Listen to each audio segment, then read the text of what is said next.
Hi, I'm the Prodigal Fish, and today we're going to talk about the Battle of Manila. War is considered a game, not for the common infantry that usually fight these battles, but for the generals to engage in a battle of wits. These senior military commanders create these elaborate battle plans that must be kept secret. Otherwise, if your enemy manages to get intelligence about what you're doing, so your defeat is certain. Imagine being in a war that both sides have been fighting for months, and you're tired and you're exhausted and you just want it to end. So one day the enemy commander comes up to you and comes up with a plan. What if you guys pretend to fight, as long as both sides at least pretend to give it their all? That way nobody can call them a coward. That's exactly what happened in the Spanish-American War of 1898. The Spanish-American War has been going on for 4 months, and the U.S. is winning every single battle. Teddy Roosevelt has taken San Juan Hill with his Rough Riders. Admiral Dewey has destroyed the Spanish Navy in Manila Bay. And finally, it's time for the final battle. The U.S. Army isn't doing this alone. Along the way, Filipino revolutionaries led by Emilio Aguinaldo decide to start helping, and they end up fighting side by side in almost every major battle with the United States. In fact, these guys have been fighting the Spanish for so long, they already had 30,000 men surrounding the capital city of Manila by the time this happened.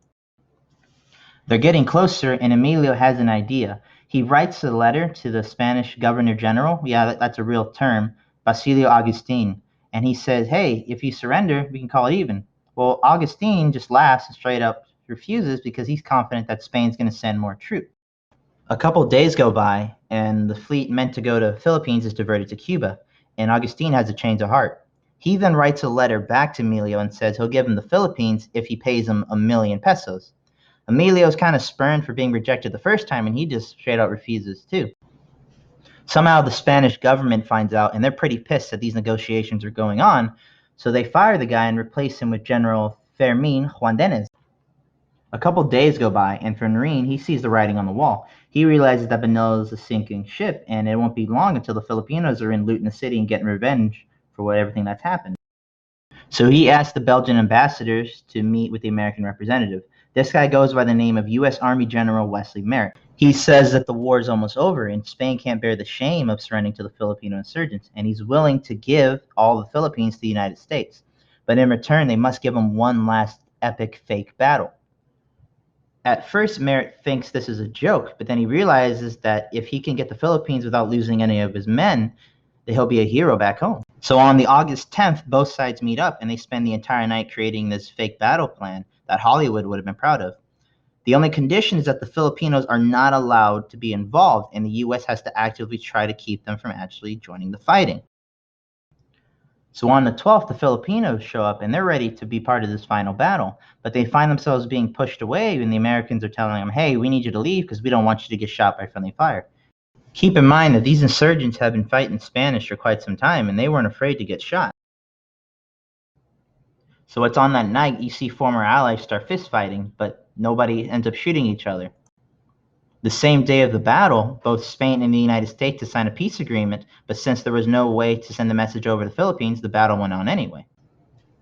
That morning, Admiral Dewey's ships opened fire, and they're shelling an empty fort called San Antonio Ahad. And they're hitting the walls, they're hitting the grass, and they're hitting the water, and they're not really causing any damage. So one motivated gunner who didn't get the memo just fires at Spanish trenches, and he starts killing them. His captain panics, runs down, and has to tell him to stop. And once he's doing that, he's waving with his hand to tell the Spanish to get out of there.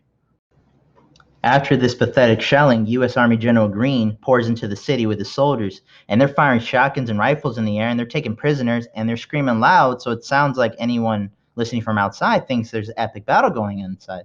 Army General Arthur MacArthur, the father of World War II General Douglas MacArthur, he secures all the bridges surrounding the city with little resistance. And there's a bunch of soldiers just keeping the Filipino mobs away. There's like 30,000 of these guys who want to get involved. And eventually they do break through, and they're so motivated, and they start shooting at the Spanish, thinking all this is real. A big gunfight breaks out, and in the end of it, 49 Spaniards are dead and 6 Americans die in the process. Meanwhile, Admiral Dewey's sitting on his ship, and he's watching, and he's waiting for enough noise to be made, enough smoke, until he finally raises a handwritten flag with the inscription DWHB, which was code for "Do you surrender?" The Spanish immediately raise a white flag, and the fighting's over. And they sign a peace treaty real quick, like stupid quick. It's so quick that the Filipinos actually become suspicious and wonder what's going on. They later find out that the peace agreement is that the United States would take control of the Philippines, and the insurgents who had fought for so long have no say over their new country. This sparks the Second Battle of Manila and the Philippine-American War, but that's a story for another time.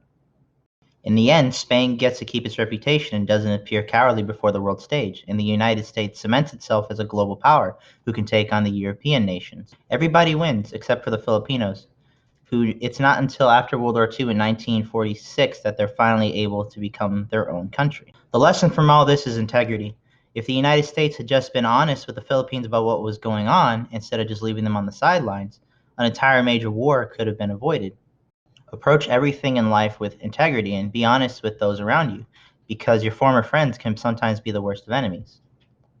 Thank you for watching, and if you have any suggestions about any future historical events you want to know about, go ahead and leave it in the comments. I'm the Prodigal Fish, and that's it.